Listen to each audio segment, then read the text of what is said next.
Aku selalu merasa hidupku berjalan cukup normal. Aku seorang pria yang bekerja keras setiap hari demi mencukupi kebutuhan keluarga.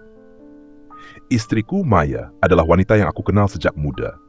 Kami menikah muda dan memiliki seorang anak remaja, Kevin. Meski kadang-kadang keuangan kami seret, aku berusaha memberi yang terbaik untuk keluarga kecil kami. Maya sering berkata bahwa semuanya akan baik-baik saja, meski aku tahu kadang-kadang dia terlihat cemas, terutama setiap kali kami bicara tentang masa depan.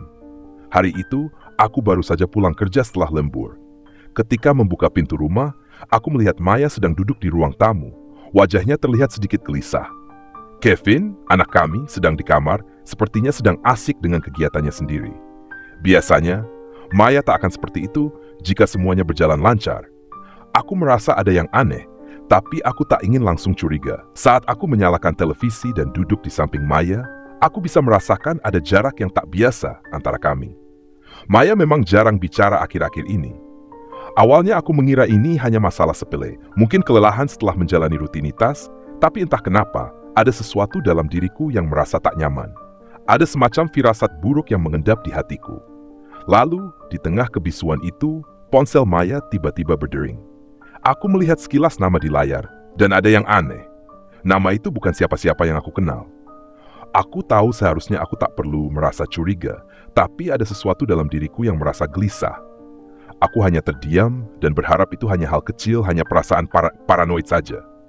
Tapi sejak saat itu, aku mulai merasa ada yang berubah.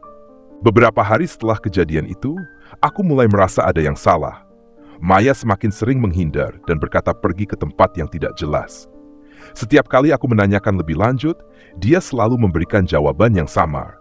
Kadang, dia bilang ke toko untuk membeli kebutuhan rumah atau pergi ke teman lama. Tapi ada yang terasa janggal dari cara dia berbicara. Ada keraguan dalam suaranya yang tak bisa aku abaikan. Suatu malam, aku memutuskan untuk melihat ponselnya. Entah kenapa, rasa curigaku semakin kuat. Aku tahu ini salah, tapi hatiku sudah dipenuhi ketakutan dan kebingungan. Aku membuka pesan yang masuk dan menemukan sebuah percakapan antara Maya dan seorang pria bernama Dimas yang tidak pernah aku dengar sebelumnya. Pesan-pesan itu terdengar begitu akrab, bahkan terasa lebih dari sekadar teman biasa. Mereka bercanda, saling merencanakan bertemu lagi, dan membicarakan hal-hal pribadi yang sangat tidak biasa jika hanya sebatas teman. Perasaan cemas berubah menjadi marah. Aku mulai menanyakan hal itu kepadanya dengan tegas. Maya tampak sangat gelisah. Wajahnya memucat dan matanya berkelip-kelip, seolah berusaha mencari alasan yang masuk akal. Aku bisa melihat ada sesuatu yang disembunyikan, dan aku merasa semakin terperangkap dalam ketidakpastian ini. Hari-hari berikutnya, Maya semakin sering menghindar. Dia mulai lebih lama di luar rumah, beralasan ada pekerjaan mendadak atau pertemuan dengan teman lama. Aku merasa dia mulai menjauh. Di rumah, suasana menjadi semakin dingin. Kevin yang biasanya ceria, kini juga tampak cemas, meski dia tak pernah tahu apa yang terjadi antara kami. Aku mulai mempertanyakan diri sendiri. Apakah aku sudah terlalu jauh membangun keraguan ini? Ataukah memang ada sesuatu yang lebih besar yang tersembunyi di balik semua ini? Aku tak bisa menahan rasa penasaran ini lebih lama lagi. Suatu sore aku memutuskan untuk mengikuti Maya. Dia bilang akan pergi ke sebuah acara teman lamanya. Tapi aku tahu dia tidak mengatakan seluruh kebenarannya. Aku menunggu beberapa jam, lalu aku mengikuti mobilnya dari jauh. Aku merasa seperti pengecut, tapi perasaan ini semakin tak tertahankan. Akhirnya Maya berhenti di sebuah hotel yang cukup mewah di pusat kota. Hatiku berdebar kencang dan aku mulai merasakan ketakutan yang mendalam. Aku memarkirkan mobil beberapa blok dari situ dan berjalan kaki ke arah hotel. Aku mengintip dari balik jendela lobi dan melihat Maya berbicara dengan seorang pria yang tidak kukenal. Mereka terlihat sangat akrab. Lalu mereka pergi menuju lift dan hilang dari pandanganku. Aku berusaha menenangkan diri, tapi ketegangan yang kurasakan semakin meningkat.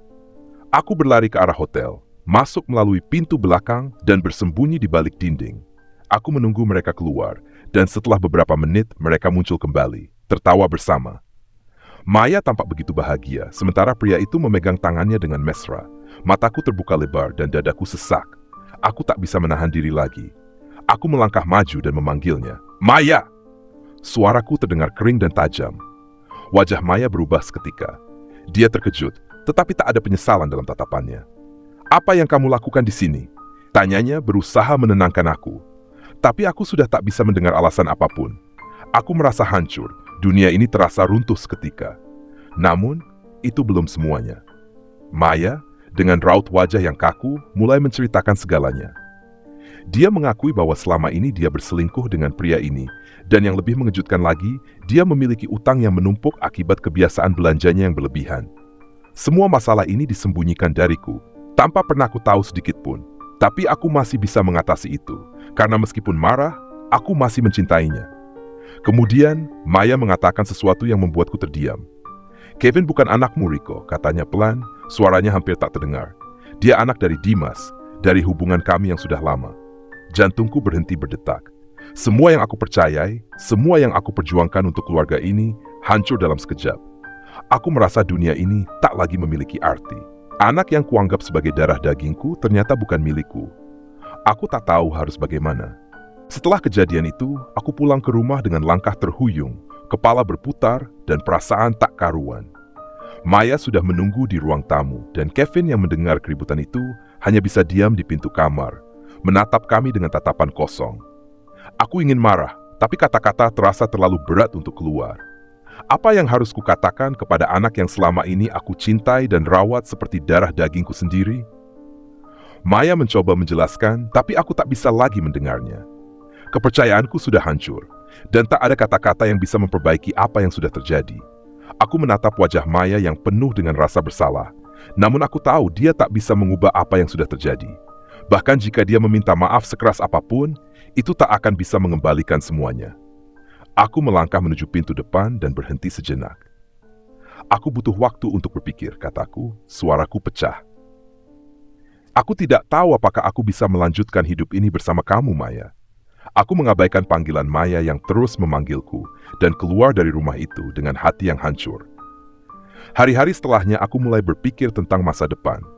Aku tahu aku harus membuat keputusan besar, bukan hanya untuk diriku, tapi juga untuk Kevin. Keputusan yang sulit. Mungkin, hidup kami sudah terlalu jauh terjerumus dalam kebohongan dan pengkhianatan ini.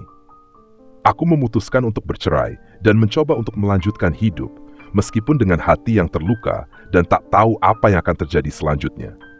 Namun, perpisahan itu tidak mengurangi rasa sakit. Aku merasa seperti seseorang yang kehilangan jati dirinya. Dan meskipun aku berusaha keras untuk menerima kenyataan itu semakin sulit diterima. Setelah perceraian, aku berusaha untuk bangkit. Aku fokus pada pekerjaanku, berusaha memberi perhatian lebih pada Kevin yang kini hidup hanya dengan aku. Namun, meskipun aku berusaha melupakan apa yang telah terjadi, kenyataan itu terus menghantuiku. Setiap kali aku melihat Kevin, aku teringat akan semuanya tentang kebohongan besar yang telah dirahasiakan dariku. Suatu hari, aku mendapatkan kesempatan untuk bertemu dengan seorang teman lama Maya yang kebetulan mengenal lebih banyak tentang masa lalu mereka. Kami duduk di sebuah kafe, dan aku tak sengaja mendengar percakapan yang membuat darahku mendidih. Teman Maya itu menyebutkan bahwa Kevin bukan hanya anak hasil hubungan Maya dengan Dimas. Lebih mengejutkannya lagi, dia memberitahuku bahwa Kevin adalah anak yang hasil dari hubungan bisnis Maya dengan seseorang yang juga terlibat dalam utang-utangnya. Perasaan yang kurasakan saat itu begitu hancur.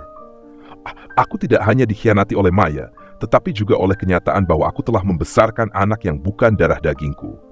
Semuanya terasa seperti ilusi. Hidup yang telah aku bangun bersama Maya ternyata hanya sebuah kebohongan yang sangat besar. Aku merasa terjebak dalam perasaan yang sulit diungkapkan. Namun, aku sadar bahwa aku tidak bisa terus-terusan terpuruk dalam kekecewaan ini. Keputusan untuk bangkit kembali kini ada di tanganku. Aku tidak bisa merubah masa lalu, tapi aku masih punya kesempatan untuk menentukan masa depan. Mungkin hidup ini memang penuh dengan kejutan yang tak terduga. Dan terkadang kenyataan yang kita hadapi jauh lebih pahit daripada yang kita bayangkan. Tapi aku belajar bahwa meskipun kita dihancurkan oleh orang yang kita cintai, kita harus bisa berdiri lagi untuk diri kita sendiri. Tidak ada yang bisa mengendalikan apa yang terjadi, kecuali bagaimana kita meresponsnya.